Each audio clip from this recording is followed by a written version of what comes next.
All right, and welcome back to another episode of Recovery Real Talk.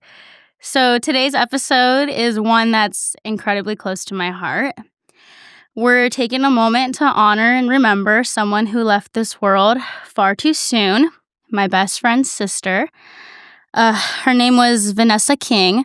Here's a picture of her for reference. She's So that girl. pretty. She was that bitch. She was. I'm going to put this right here. Just have her right here.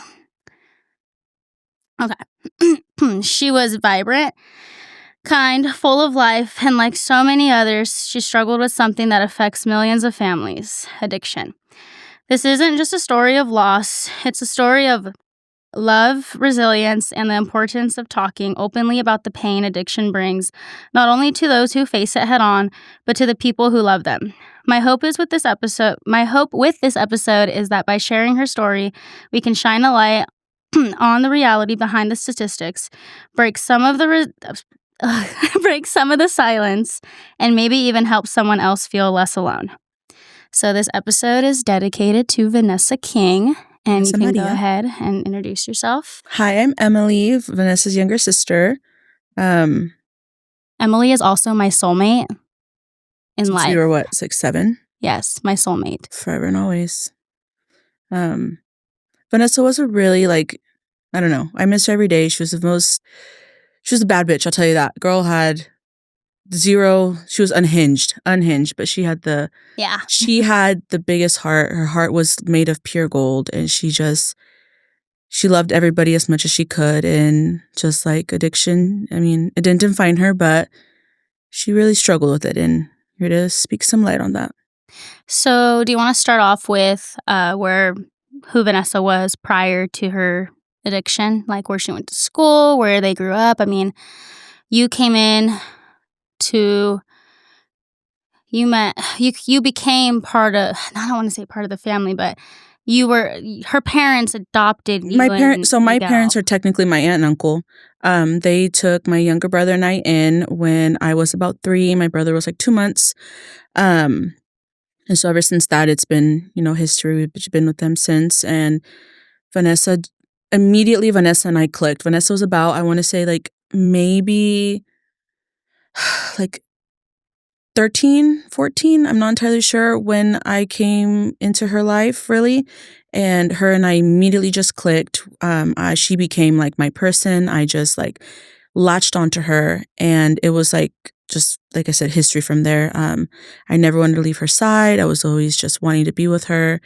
And I just, till this day, I still will always, she may be gone, but she is always in my heart. And I have that connection with her no matter what. And just growing up, I always just wanted to just be with her and just wanted to be her. And I don't know, it was crazy. I have so many great memories with my sister. And I didn't know, for a really long time, I think my parents did a really good job at shielding me, Miguel, from her addiction, because I didn't know for a long time that she was, struggling. I think probably when I was in junior high is really, really all started to click and make sense. But, before that, Vanessa was just my sister. I'd never thought of her as this person who was struggling with addiction and with a whole bunch of, she had she was bipolar as well. So she struggled with that. And that really didn't, being bipolar and having addiction didn't really mesh well with each other. But she really tried really hard too, I think, to not try to bring that around Miguel and I, especially when we were younger. But I don't know, that girl she was just, you know how she was. Yeah, I think my very first memory of Vanessa was, I was kind of Emily's first bully. And still is, in case you're wondering. Okay, that's a little dramatic. Mm-hmm. But I was her first bully a little bit. Also her first best friend, so it's kind of ironic. But I remember I was being mean to Emily one time. And Vanessa came to pick her up from school or something. And she ran up on me. And I was we were 7. And she was like, "Are you being mean to my little sister?" And I was like, "No. No." She didn't play about me. Never. I was me? No. And then from then on, I was like, oh, her sister, she don't fuck around. She's going to beat my ass. Mm-mm. So, but even then, we were already friends at that point. But that was my very first memory of Vanessa, and I have so many other memories, so many just she was so unhinged. Just unhinged. But she Unhinged. also told us what we didn't wanna hear. Oh, yeah, for sure. So I've been part of Emily's family since, like I said, we were 7 and we grew up together, so I've been part of her family. We used to do birthday dinners at what's it called? Chin's? Chin's Cafe. Yeah. We used to do birthday dinners at Chin's, and Emily and I are actually Still do. 3 days apart. So she's February 17th and I'm February 20th. And we used to do tons of family. I used to go to Emily's house when she wasn't even there and hang out with her parents, or sometimes Vanessa would be asleep on the couch just chilling, and I'd be like, "What's up?" So she was very much like family to me too. So when Emily told me, which is actually we'll get to that, but what's your earliest memory where you kind of figured, okay, there's something not right? You said like junior high, right?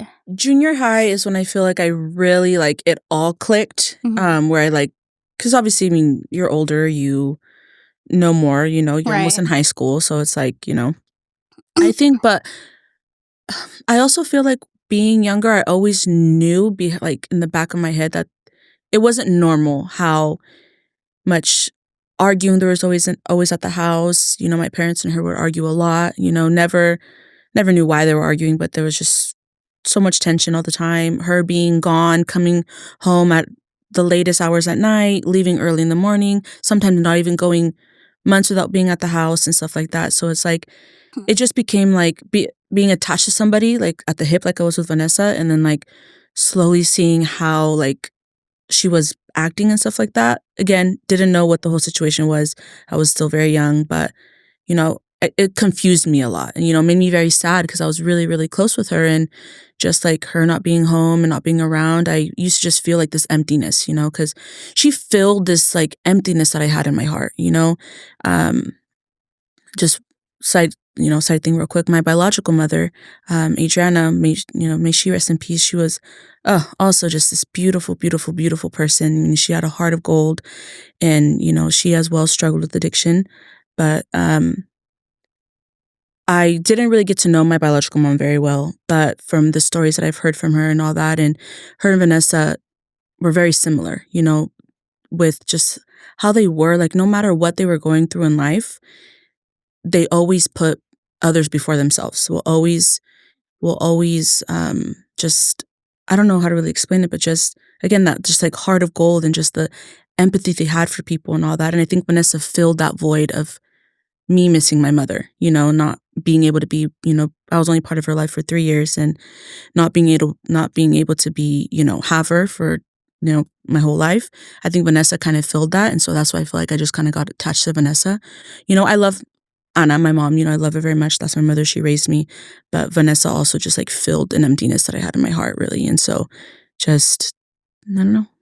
She was just she was also like, I don't know. That girl was just, me and her had a very rocky relationship too, the older I got, but we'll get to that. So as far as you know, how early on did her addiction start? Because I know she went to St. Bernard's. She was an incredible athlete.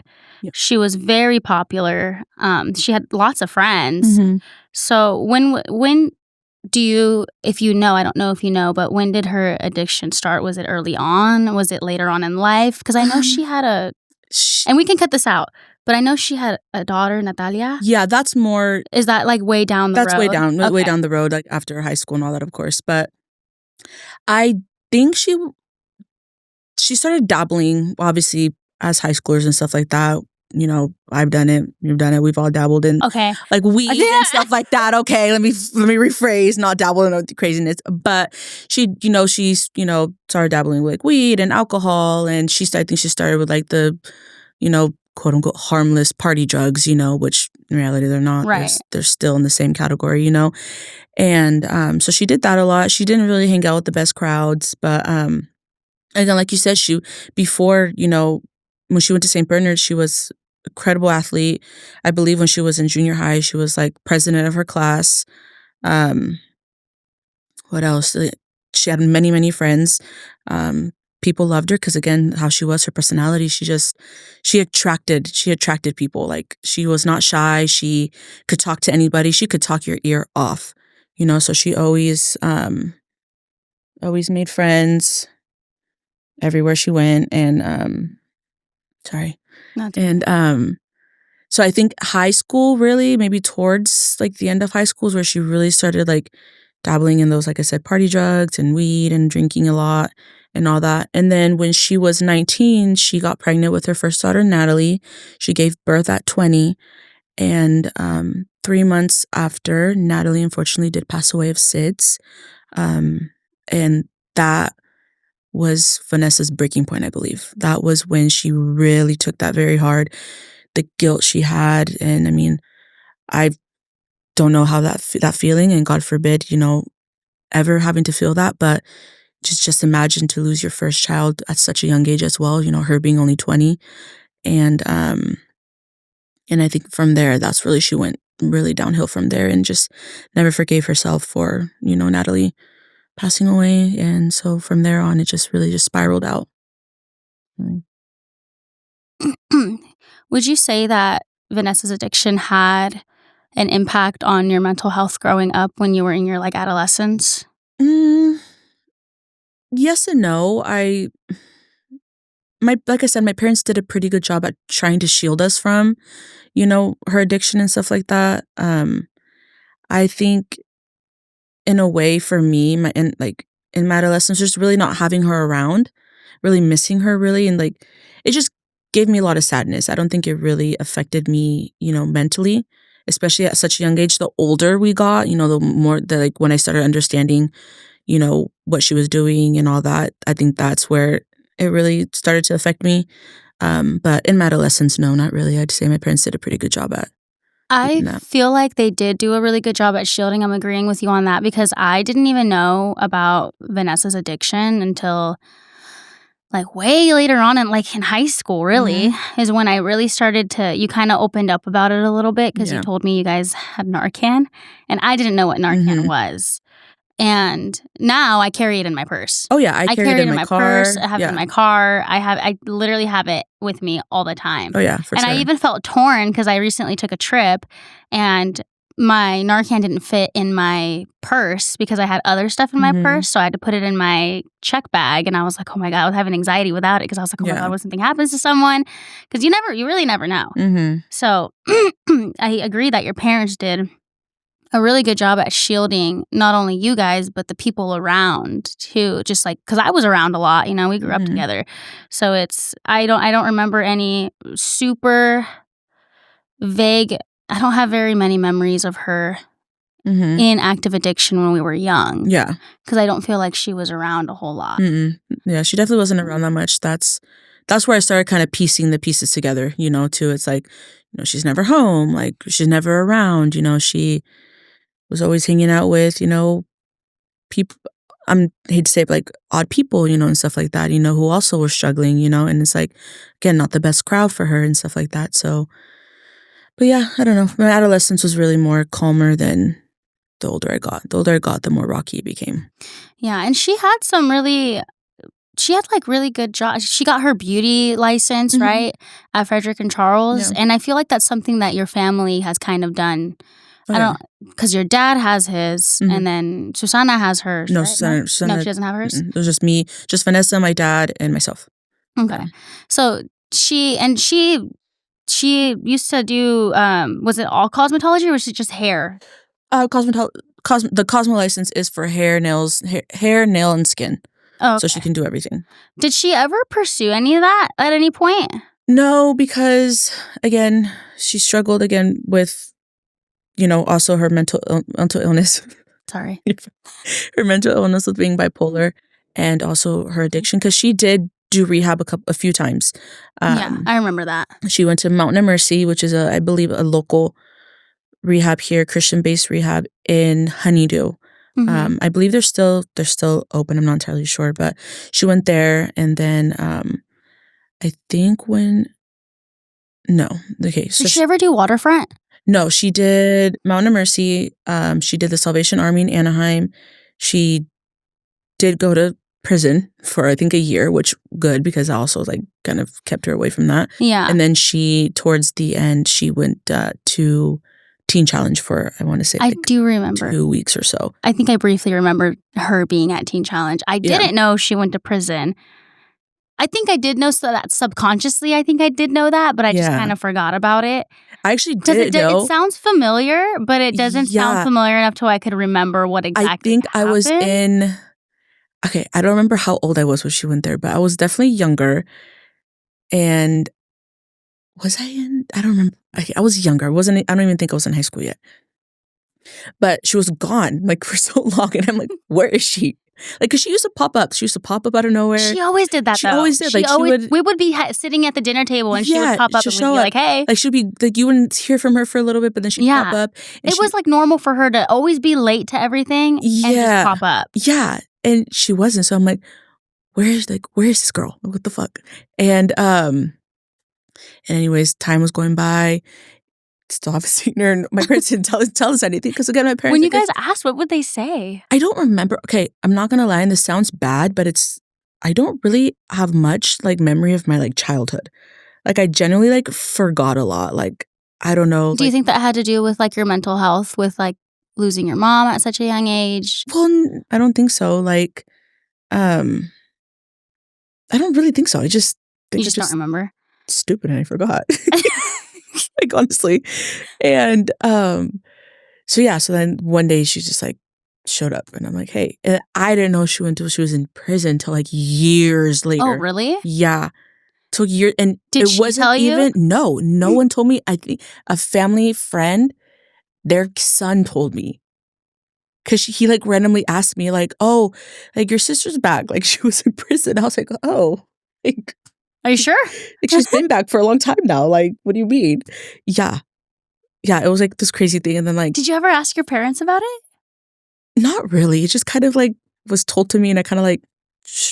Forgot about it. Like, in one ear, out the other. Yeah, I didn't really like mind it at all. I don't know. It was just very, very odd situation, but... All right. Yeah. Yeah, I didn't... Maybe I didn't know about it subconsciously. No, I don't know. Maybe it's because I don't mean this in a bad way, but maybe I'm just like not surprised.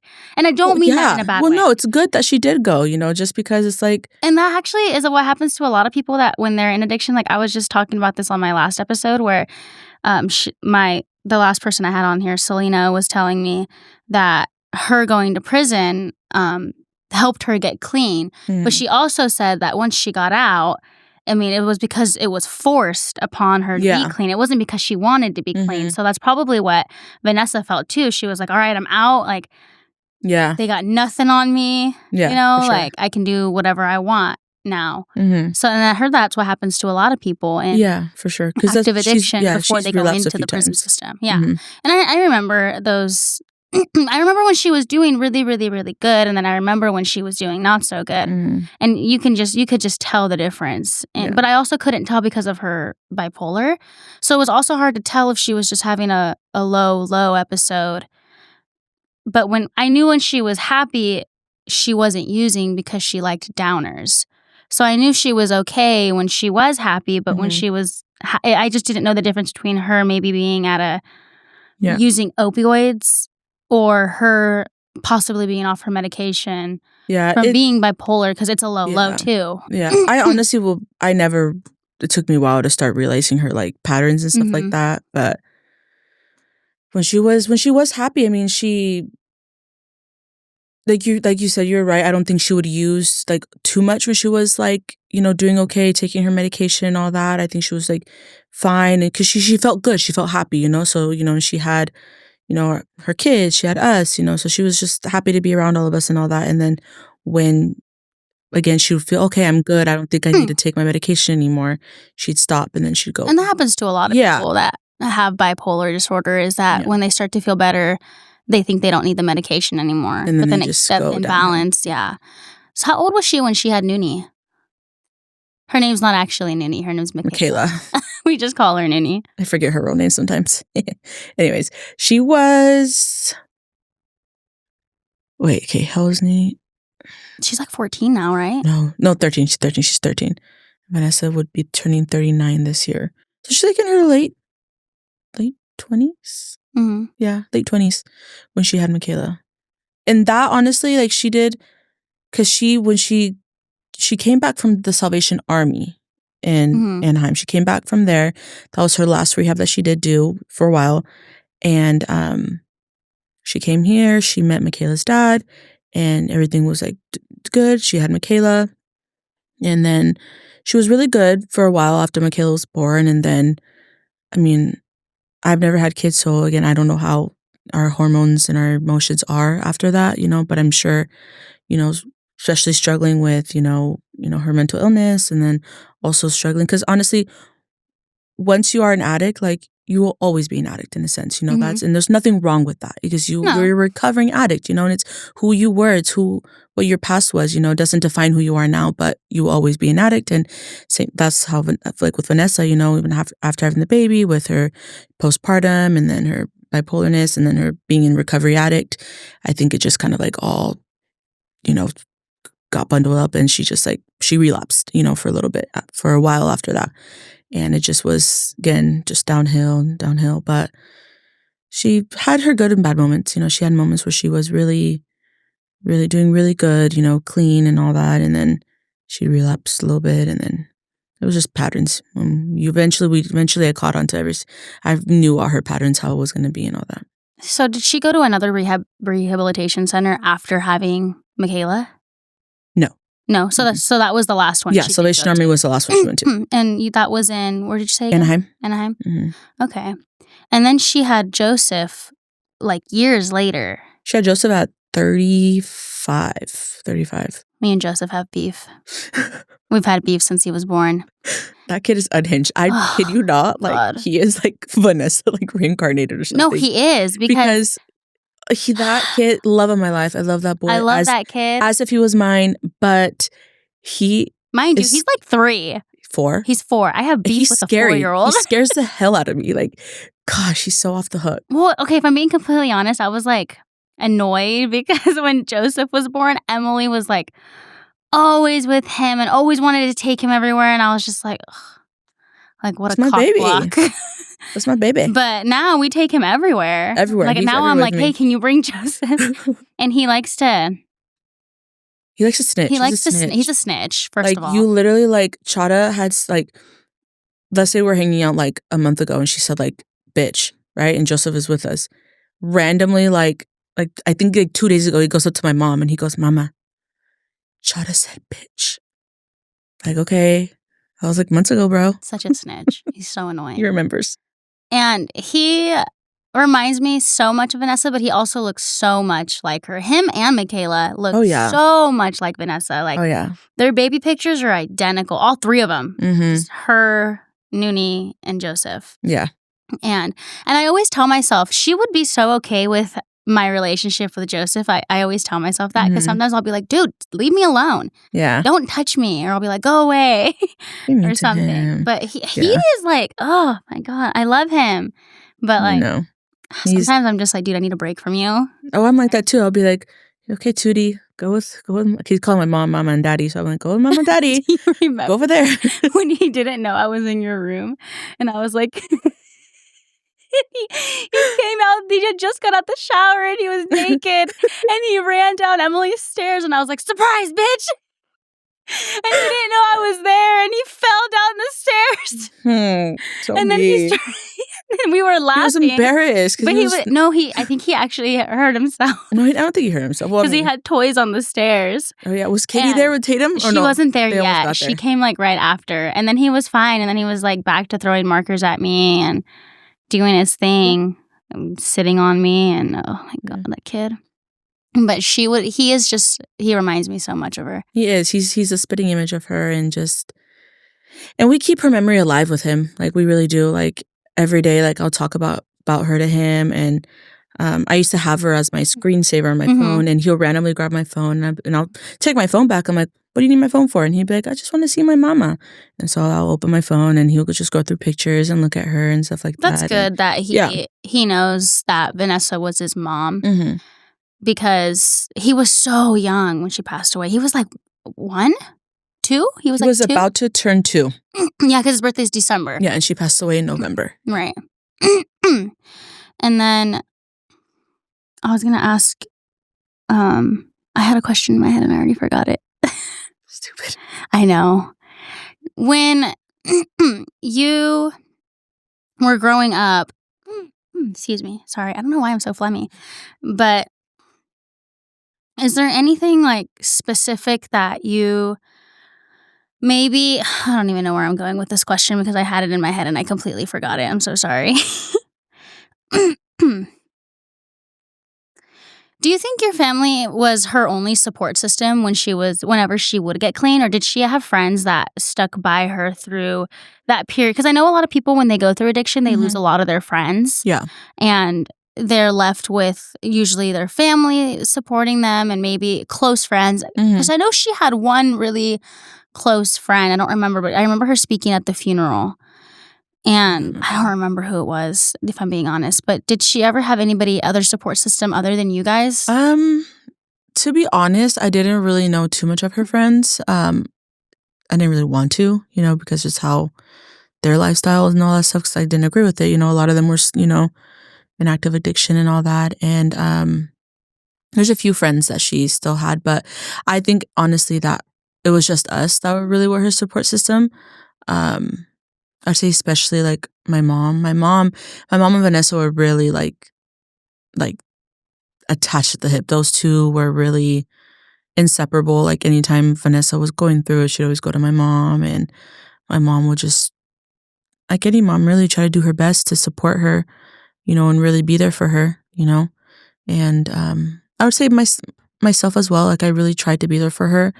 I did also have to put up boundaries a lot, just because like I think she realized a lot that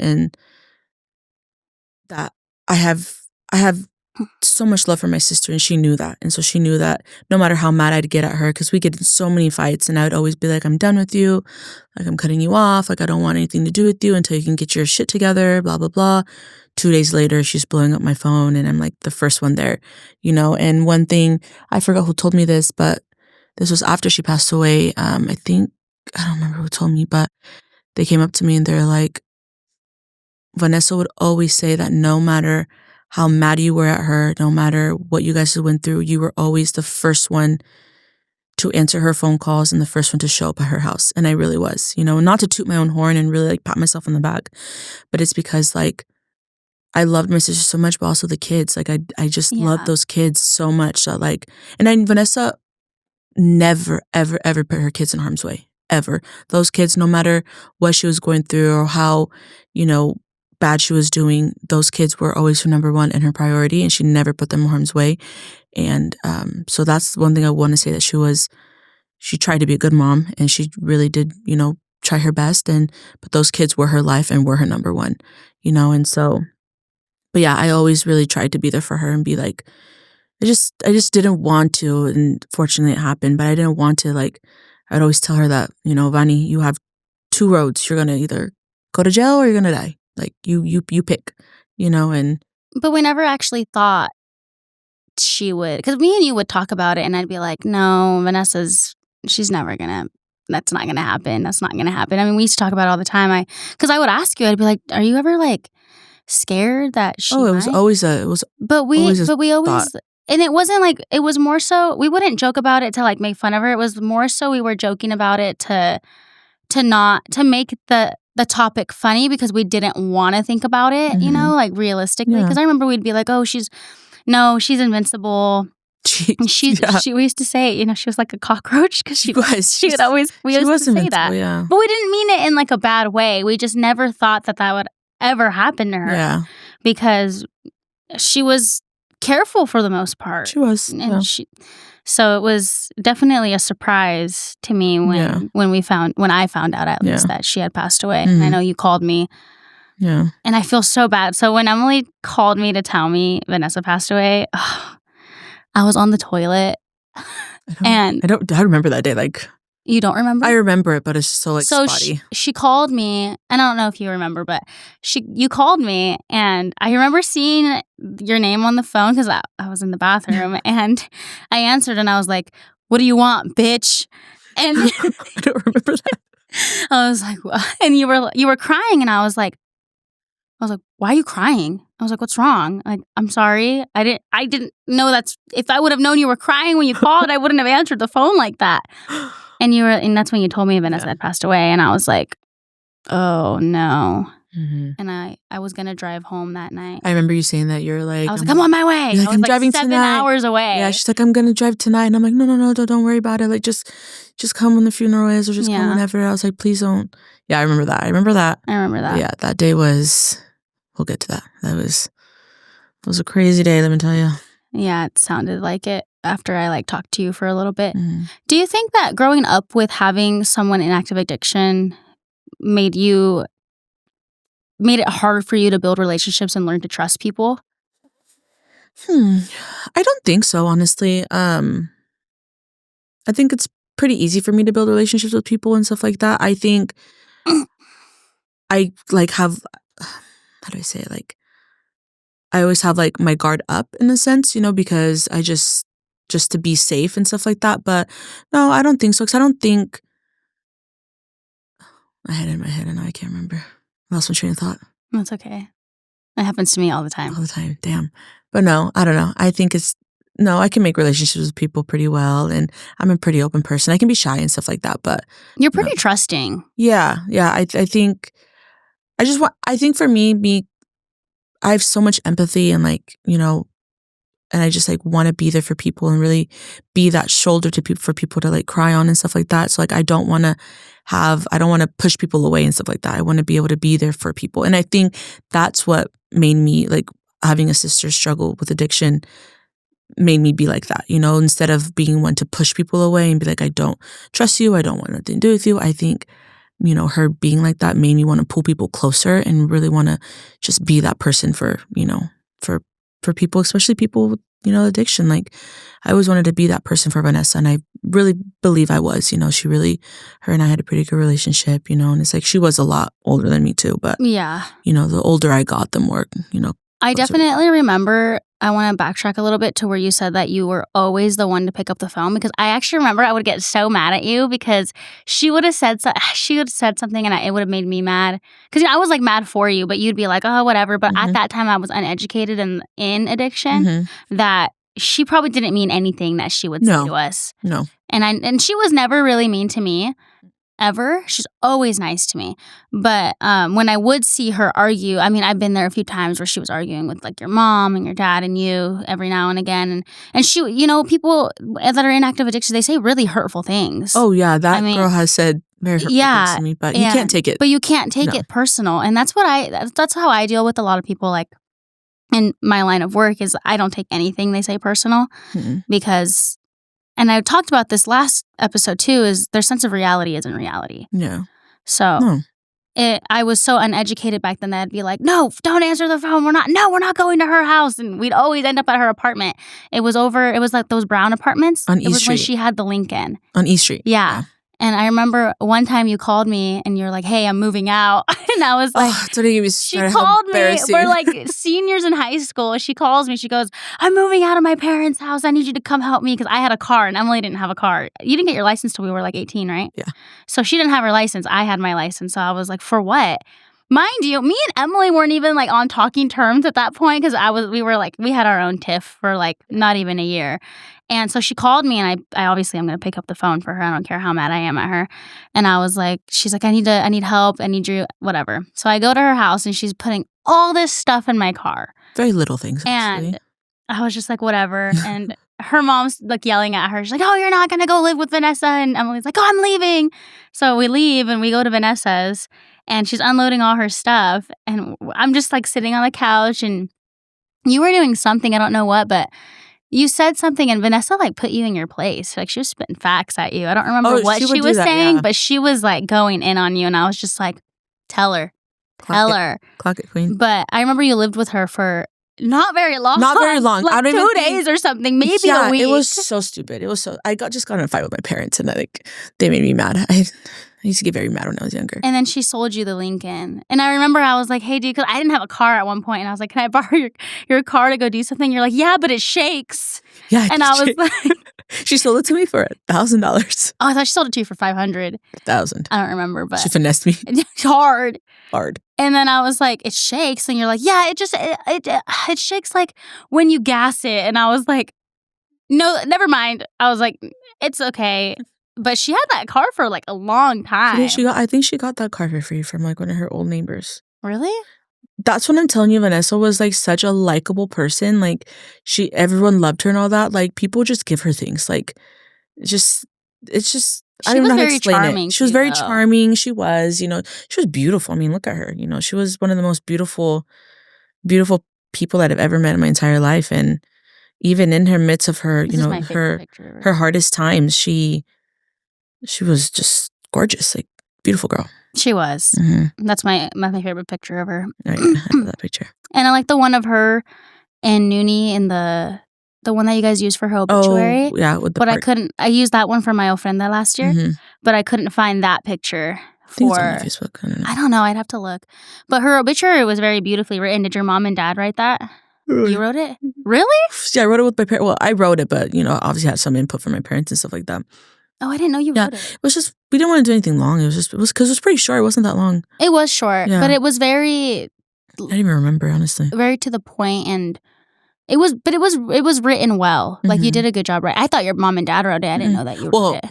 I had my dad proofread it. So he had to fix a few Dr. things. Dr. King. He had to fix a few things, but yeah, besides that, it was very nice to write. I was happy to be able to be able to be the one to write it.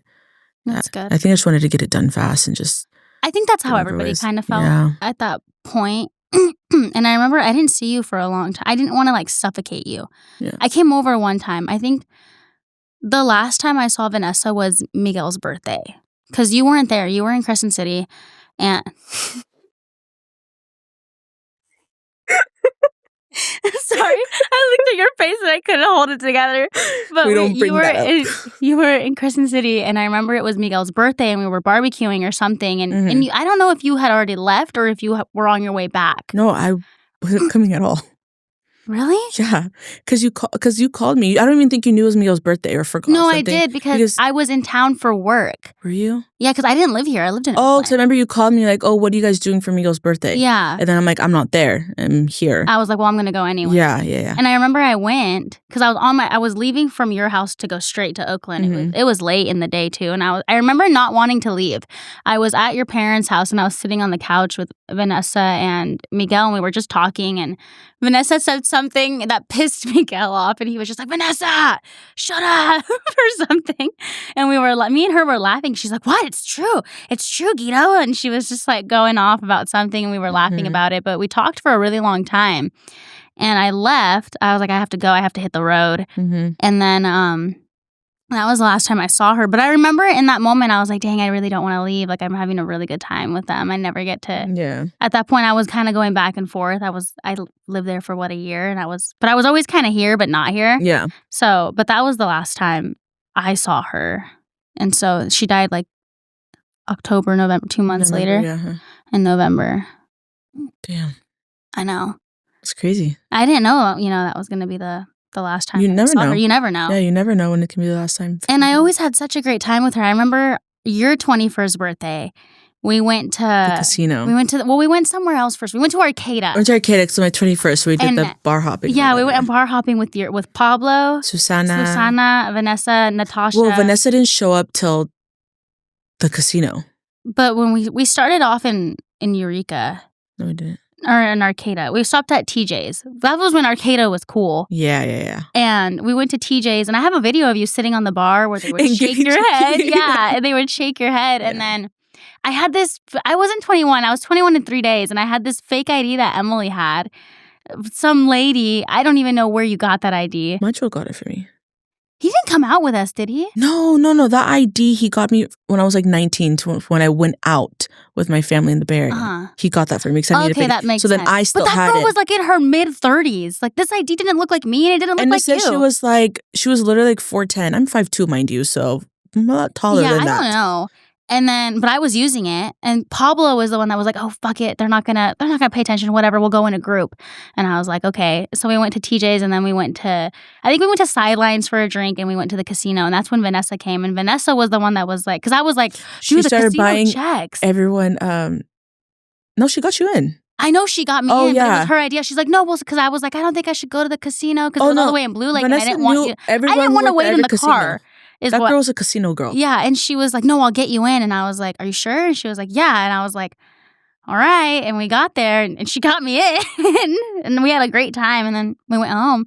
Yeah, she And kept so buying she was the the one that was birthday always like, "I got cake it." shots. Yeah, she bought Disgusting, by they the were way. disgusting. Foul, but she Never loved them. again. She loved them. I think that's the only time I've ever had a birthday shot was on my 21st, because they're like birthday cake or whatever. Oh, it was disgusting. And the red light, green light, or whatever, the stoplight shots. I don't know if you've ever had those. They were awful. Gross. I think it's vodka. I don't do vodka. I don't drink. Yeah, not anymore. You never really drank though. But she always was full of these ideas that she was just like, "No, we got this. It's fine. It's not that big of a deal." And I'd be like, "Okay, sure, let's do it." Yeah, remember she kidnapped you?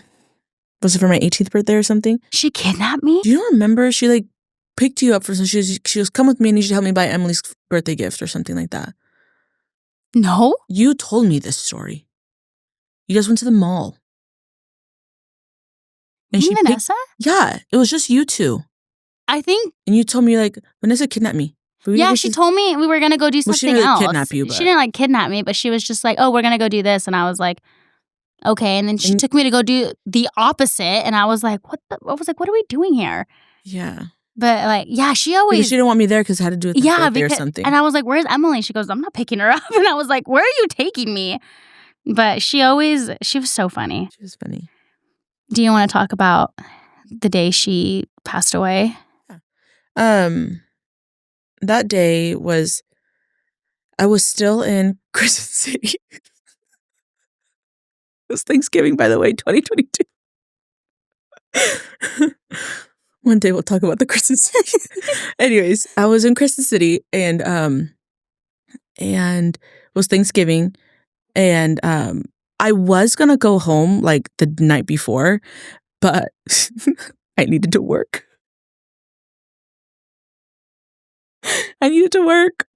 So I worked till like, I think Emily was a slave. Shut up. I worked till What's I don't the name even of the know. purple guy that Stop. Cut that out. Anyways, I worked till I don't even know what time. I think like 3 maybe 2 or 3. And so anyways, I'm driving home, and funny thing, not funny, but like crazy thing is I woke up that morning with this heaviness on my chest. Like I felt like I couldn't breathe all day, and I never have felt that feeling before. like And anxiety?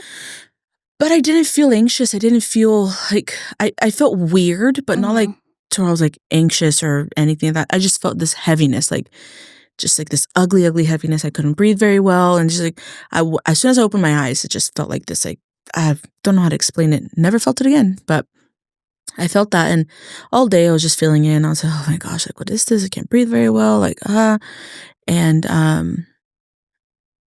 and so anyways, I'm trying to forget about it, days going on. So I'm driving home and still have that feeling. I get home, and my mom she had forgot to ask me, but she was going to ask me, "Can you stop by Vanessa's to go to go pick her up or see what she's doing?" Because at this time she was clean. Well, we had thought that she was clean, because she was in rehab, and she got out because she was in rehab, and then she left. She left because she wanted to spare Natalie's ashes. She felt ready to do that because she had been clean prior to going to rehab. She had been clean for about a month or so, maybe a little bit more. I totally forgot about that. Yeah, so she was doing really, really good. This is the best I've ever seen her. She was doing so, so, so, so good, and she was doing so good, and so she was in there. She wanted to spread Natalie's ashes, and she wanted to baptize Joseph and Oh, that's Michaela. right. So she had these plans she wanted to do, you know. And I'm not gonna lie, when I found out she did leave rehab, I was pissed. I was so mad.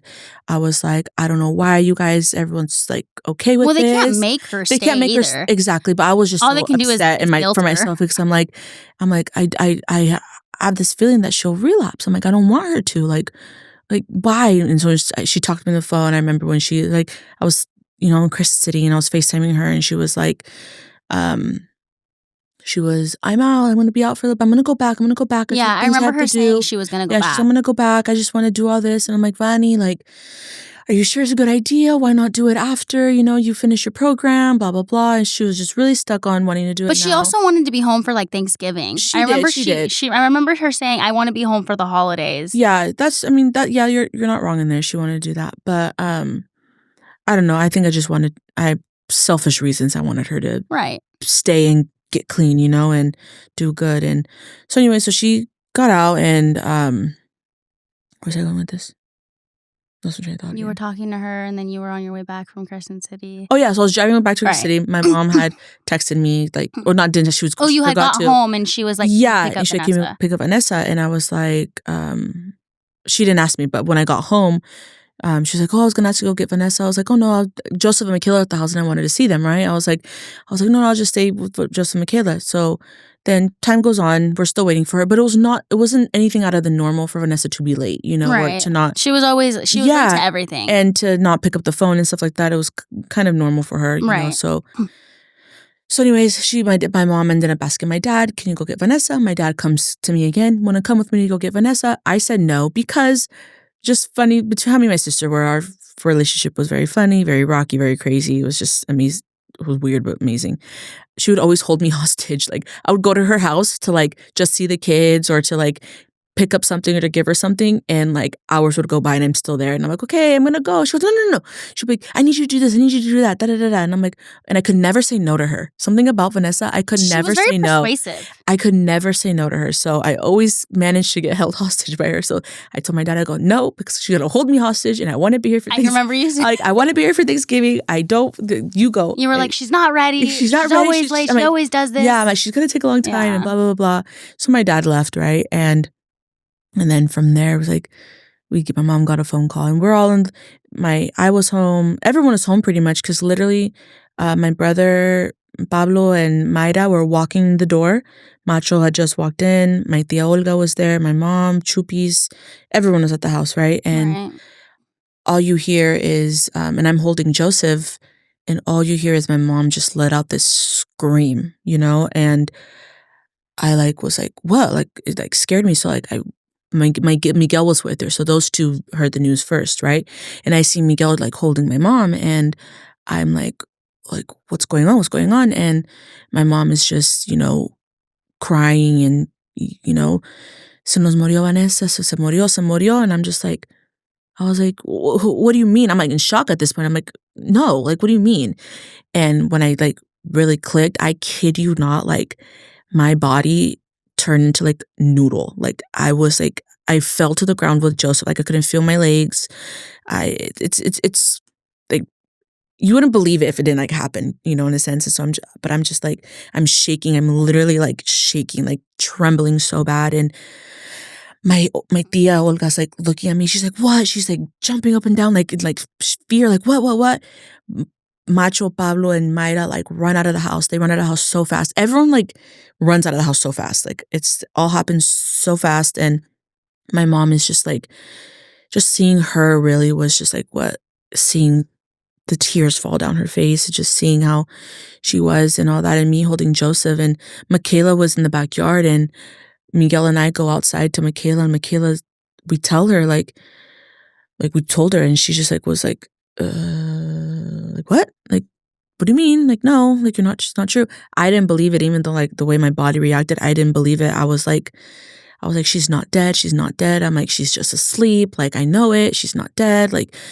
Everyone is tripping. We're making this more than what it is, blah, blah, blah. I'm screaming, crying still. I can't. So my aunt is driving to Vanessa's, and we get there, and police are all outside, and they won't let us in the house. And my dad is in the fact that my dad is the one that found her. You know, when 17 years ago, he was the one who found Natalie. You know, so it's just like dads are just such superheroes, let me tell you that, because if that was me, like I would be broken in a million pieces. And the way he just like was so strong for all of us, and like I mean, he was crying, but like the way he was just holding in his tears and really trying to be there. Like I remember him just holding me, holding my sister Susana, holding my brother, you know, just being there for all of us and holding us and just being a dad, you know. And so then hours go by, the police aren't letting us in. I remember Susana and I, though, we were like trying to not break in, but like sneak into the house because it's like, what the fuck? My sister's in there. Like, Yeah. Why aren't you letting us into her house? Like, this is not your guys' house. This is not a crime scene. Like, what do you mean? I could just picture like Susana too. Yeah, her. You're not going to tell me I can't go in there. Oh yeah, Susana don't take shit from nobody. So she was like, so we tried to get in through the side door, but there was police at every entrance and all that. So we weren't able to get in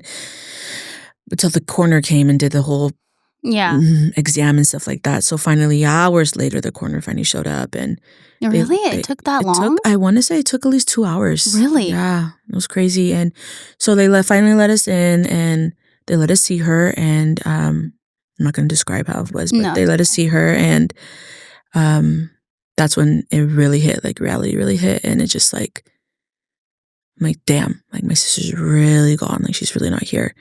And we were all there. My Miguel, Pablo, Susana, my dad. It was just us four. Oh, Maida was there, so it was just us five were there, and Maida's my brother's wife, and we were just in there, just saying goodbye, you know, watching them zip her up, take her away, and after that, we just kind of wrapped things up, grabbed some things. Like I grabbed a few things that I wanted from her house. Just I don't know why I did. It was just like I wanted her there with me, you know. Yeah.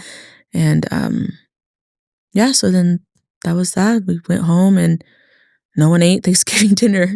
Like, I know you're like, why is she laughing? But it's just like, it's okay. I think to this day, like, if you like knew Vanessa, like, damn, girl, you really would pass away on Thanksgiving. Yeah, that's what I was going to say, know, but like, I felt wrong saying it. Out But of since all you days, said it, I'm glad you said right, it. like, out of all days, like Thanksgiving. So, yeah. But what's crazy is the coroner, she did pass away of a fentanyl overdose. And crazy thing the coroner said was that in that like same week, there had been over like, I don't even know, like 60 some overdoses or something like that. Do you think that she was maybe wanting to buy heroin and got fentanyl? I honestly am not entirely sure. It could have been a bad batch too. If there were that what many I think ODs. It was, honestly, was that she had been clean for so long that her body just couldn't take it. Her body said no more. And I personally believe, and she really, her faith and getting close to God and Jesus, she really put God first. And I personally just think God called her home. That God said, you know, my child, it's time for you to come home. You have suffered enough. You have done what you can. You have given these kids the life that, you know, the life that you can give them. You've done, and now your suffering time is over. And, you know, she really, really put, towards the end of her life, God really became her priority. And so that's what I truly believe, that she was just called home early, you know, and so, yeah, I just think her body just couldn't take it either. And she was just, it was her time. That's all it was. You know, we all have our time and we don't know when our time is. And that was hers. But it was just crazy to think what the coroner said, that the age ranges from the fentanyl overdoses, age from like 16 to like 60, you know, and to think that that stuff is in the streets. People are selling it. People are doing it. It's just like, it's not worth it. It's not working. It's not fucking worth it at all. But, you know, everyone has their struggles, and they have to overpower it the way they do. But yeah, so then we had her funeral. All the family came, and I think my sister's death hit home for a lot of people in my family, you know, because she was just so close to everybody. Like, if I can say one person who just everyone loved, was Vanessa. Like, she... Oh, yeah.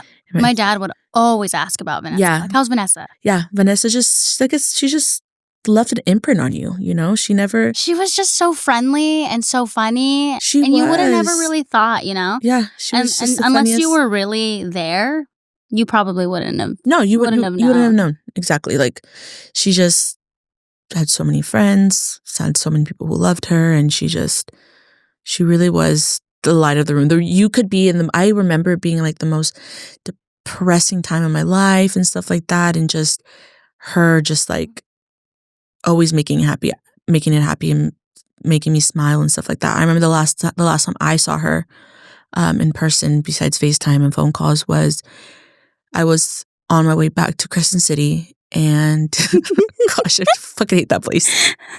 Sorry. Boycott. Just kidding. Anyways, I was on my way back, and I stopped by her house to say bye to her and the kids, and was she? Yeah, she had been out of rehab. And I remember I was saying bye to Joseph, saying bye to Michaela, saying bye to her. She was very happy and smiley, just the Vanessa I remember, you know. And remember, she like grabbed me and she was like, "No, don't go, please stay, like just stay here with me and the kids. Like, we'll go to church, we'll go do something." And I'm like, "No, Vanessa." And at that time, I wasn't too close to God. I was really strayed away from my faith and stuff like that. And I was like, no, I don't want to. I gotta go to Crescent City. I have to leave now. Like, I have to be there, and blah, blah, blah. And she was like, no, blah. She's like, please just stay. And I'm like, Vanessa, I want to, but I can't. I have to go. And so she's like, well, let me just pray for you. So she grabbed me, she prayed for me, and I left. And that was the last time I saw her. And it was just, that day stays with me to this day. Like, I should have just stayed, but you can't change the past and stuff like that.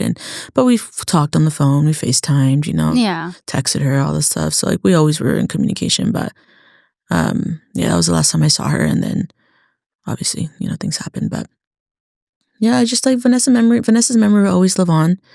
And I just like to say that addiction does not define the person at all. I feel like a lot of people have such this ugly, this ugly thought about addicts, that it's a stigma. It's a stigma that they steal, that they're bad, that they're mean, and this, that, and the third. And it's like, they're people. They're people who are struggling with. You're struggling. Everybody struggles with something, and that's what they struggle with. And who are we to sit there and judge and point fingers and just assume, the worst? Like, they always assume the worst about people, and they messed up their life, and it's like, it's an addiction. You don't know what they're going through. It's a literal disease. It's literally a disease. I even heard that some of it is like hereditary. Yeah, if you're like the child of an addict, you're more likely to have that addictive personality. Yeah, and it's just like, they're, like you said, they're people, and they're someone's mom, dad, brother, sister, son, That's daughter. Exactly what I tell people. Yeah. So I'm someone who I always stand so strong on, like, don't judge a book by its cover. Don't judge, people who are in addiction, because it does not I've met the nicest people in my life who are full-blown addicts, who are so much more nicer and respectful and loving than people who are not addicts. The bitchiest people I've ever met in my entire life are non-addicts who just think their shit don't stink, When you have people who Vanessa, literally, like, that girl could have her last $5 bills, and if I needed it, she'd give it to me. Yep. Like, I've asked people who like, when I was down bad, it's like, oh, can I borrow $10? Oh, I don't have it. Okay, that's fine. Ask Vanessa or anyone, hey, yeah, here's 20 if you need it.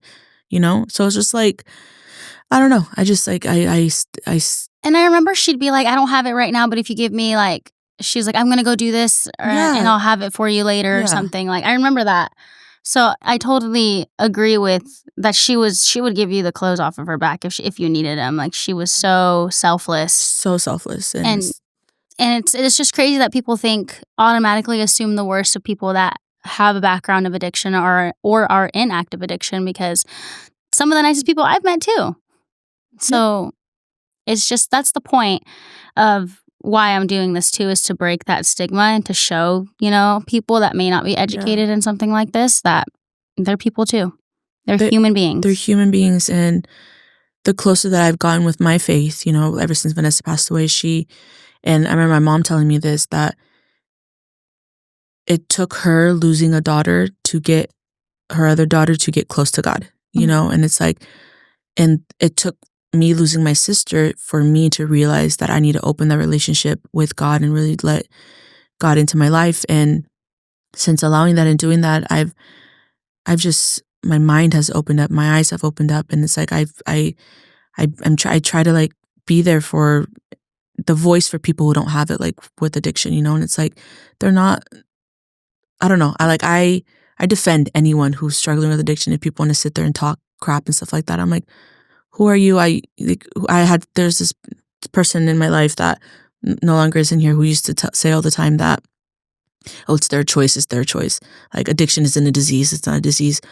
You've never had to see someone with addiction, like grow up with that or see it or anything like that. So you don't know how it is. But at the same time, like, who are you to say that? Like, it's a disease. It's not, after a point, they have no control over it.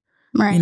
It's how their brain is wired. It's how, because and also once you're hooked and that's it, and you got to go through withdrawal, and nobody wants to go through that. Nobody wants to go through that. It's painful. I've seen my sister go through it, like seen her I remember sweat and just I remember just sleep all day, and she'd be in pain. I remember when I came over one time, long time ago, years ago, she was in a lot of pain. Yeah, she's just, and it's just like, that's what it is. And it's like, you just have to love them, honestly. Like, it's hard. I used to always say that when you get in fights, like, I'm not talking to you, put my boundaries up, like, da-da-da-da. But I could never do that. I could never turn my back on her or anyone who struggles with it, just try to be there for them and love them as much as you can. But also, I do say, like, protect your peace too.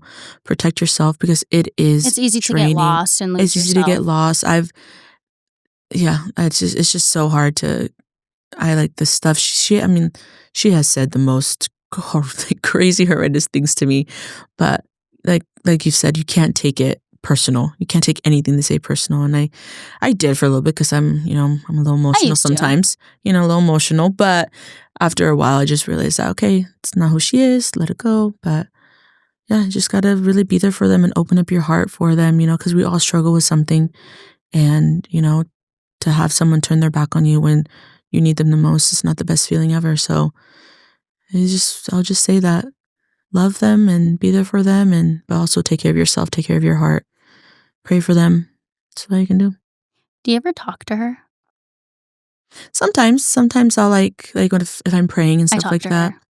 Like if I'm praying, I'll sit there and like, I'll say like, oh, I miss you. Like there's some times where I really need her, where I'm like, only you could really help me with this problem and really have my back. And like, in the middle of my, like, yeah, she'll get into my prayers and stuff like that. And I pray for her a lot, even though she's, not here. I do, ask the Holy Spirit to just bless her kids. I pray for Michaela and Joseph a lot.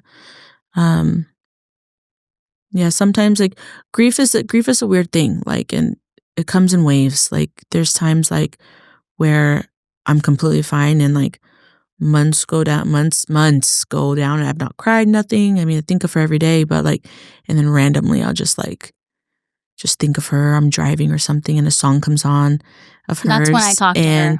And I'm just like waterworks, full blood waterworks. And I'm like, why'd you do this? I remember when she first passed away, I was mad at her. I did. And, the first day I'm like yelling at her, cussing at her, I'm like, why the hell would you do this? Blah, blah, blah. Like, you left us, you left your kids. Like, how selfish can you be? Blah, blah, blah. But obviously that's out of anger, out of grief and stuff like that. But yeah, no, grief definitely works in odd ways.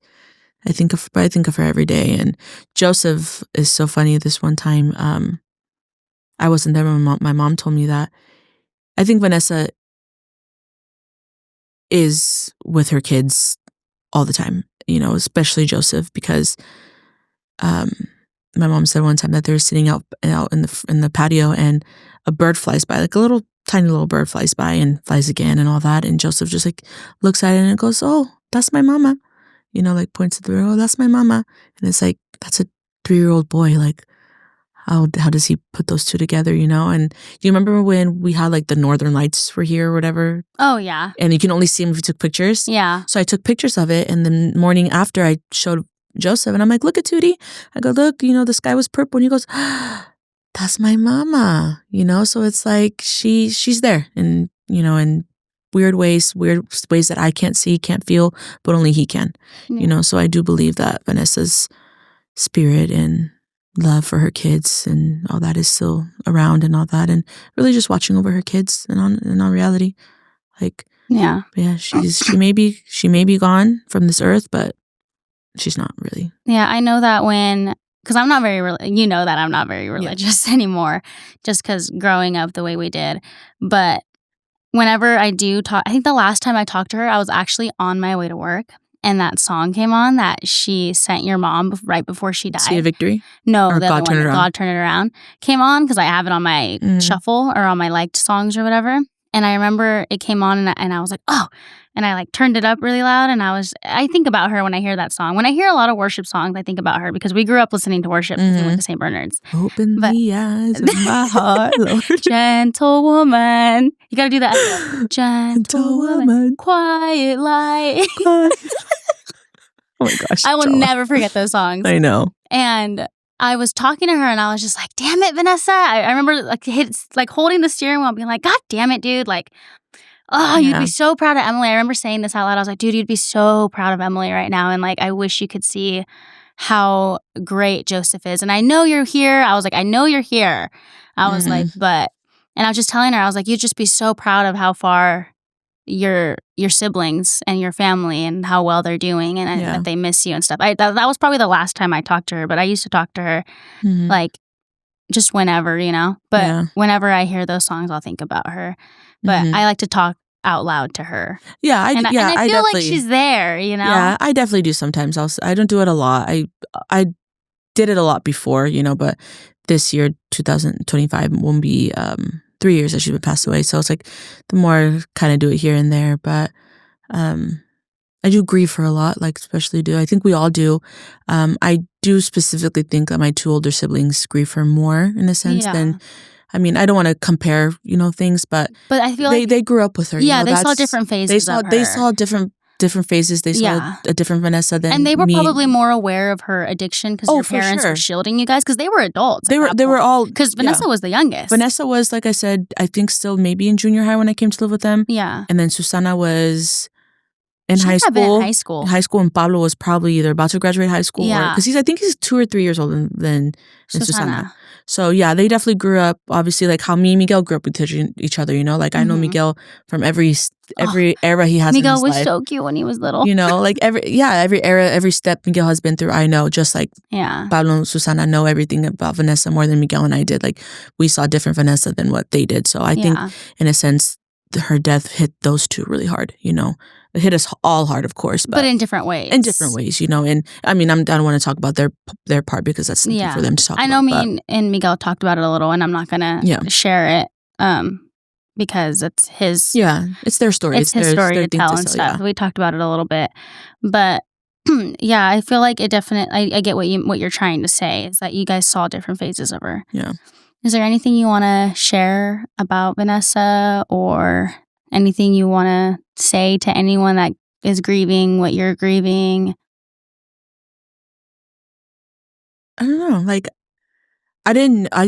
before Vanessa passed away, I didn't know many people who like lost siblings, because I think, losing a sibling is like very hard. It's a very, I never thought I'd ever have to go through that. And more friends that I've known, they've lost siblings as well and stuff like that. And it's like, we'll talk about it. And it's like, I think that, yes, it's hard, because, because there's sometimes where I forget Vanessa's dead, like I do. And I'm like, we'll just be sitting in the living room and like, and it's like a split second. It's not even like that like a millisecond maybe. I'm like, oh, we're like, when is she coming? And I'm like, oh, like she's actually gone, So it's like, I think it's, as a grieving sibling, an advice I could give to others who are maybe grieving, who are just maybe lost is like, just don't let their memory die down. Don't forget about them. Don't talk like if they're still here. I still talk about Vanessa as if she's still here. I never like, obviously it is past tense, but it's like, I'll talk when I talk about Vanessa to Joseph. I'll just all the funny stories, the crazy stories. How funny his mom was, and Same with Noonie. I'll be like, your mom was so funny. Like, you look just like her. Like, she's older though. So she's like she's in her age right now where she's like, her friends are only matter. She's a teenage teenager. girl. Right. So, don't really see her that much. But when I do tell her like, you're your mom's twin, and she likes to hear that. And it's like, yeah, so just like, don't let their memory die down. Talk like if they're still here and grieve, like talk about them, cry for them. Like, don't let that grief build up, because I did for a little bit where I'm like, okay, I don't need to cry about it. Like, it's fine. But no, it's like, you need to let it all out. You need to just grieve about it, talk to somebody about it, whether that be a therapist, whether that be somebody. My scapegoat to grieve my sister was getting close to God, was really going back to church and allowing Jesus to really come back into my life and really just change my whole life, really, and so that's the way that I have, I don't know how to say it, like, that's the way that I grieve Vanessa, and it's like, when I'm praying, talk about her. When I listen to worship, I talk about her and think of her.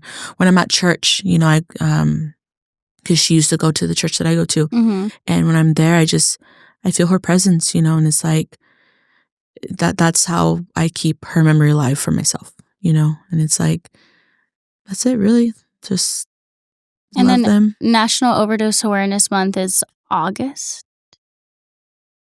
Good question. I think so. I think we it's went August. to the first I know, one. I saw, and I really know wanted to actually go. that there was something like that, and I'm so gonna look it up. My mom, my dad, and I and Joseph, we went, and it was really beautiful. Like, people, like some different rehabs came out, had their little tables up. You were able to. My parents wore her shirt. I had just left work, so I didn't have her shirt. August 31st. Yeah. And I know, I saw you guys went, and it was really I would have nice. wanted It was to go. small. It was small. I'll say it was small. I think it's hard for a lot of people to attend something like that, but and it was also really just nice. people maybe still grieving. But yeah, definitely. And they did like little walk, like Joseph. I want to do something like that. Yeah, Joseph made a little heart thing because everyone could do a little heart thing, but we just wrote her name on it, and then he just like decorated around it, and they walked from the waterfront, the Dorney to the gazebo, and they hanged up the little hearts and stuff like that. Hung up. They hung up the little hearts. Shut up. Hung up the stupid. Hung up. Shut up. See, tongue twister. They hung up the hearts and stuff like that, and it was really beautiful, really nice. They gave us little, like little pins with the little purple national awareness, overdose awareness, and they gave out Narcan. So I do recommend always have Narcan, even if you don't. You can get it for free, like at a pharmacy. Yeah, even if you don't have anyone in your life or who it's just you struggles with addiction. Please always have Narcan with you, because you never know who you're going to come across. Yep. You never know. Even just throw it out the window for them or something. Like, people, I've heard stories where people Narcan themselves. Yeah. Like, if you don't, I don't know, just, I always carry it on me. I have it in my car. I literally gave one of my friends a ride home, and they were like, what is this? And I was like, it's Narcan. Yeah, I keep it in my car. And they're like, you keep it in your car? I'm like, yeah, I keep it in my purse. You keep it everywhere. We have it in every car. We have it in every car in my house. We have it in the house.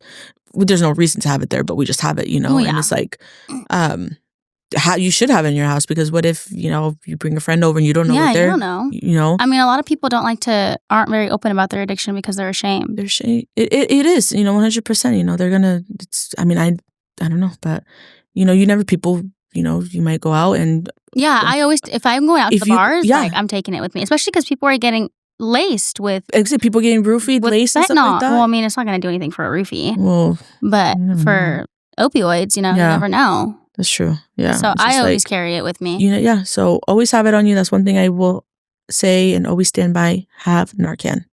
Always. All right. Well, thank you for joining us on today's episode. It was a very special one for me and for my soulmate here. So we'll see you next time. See ya.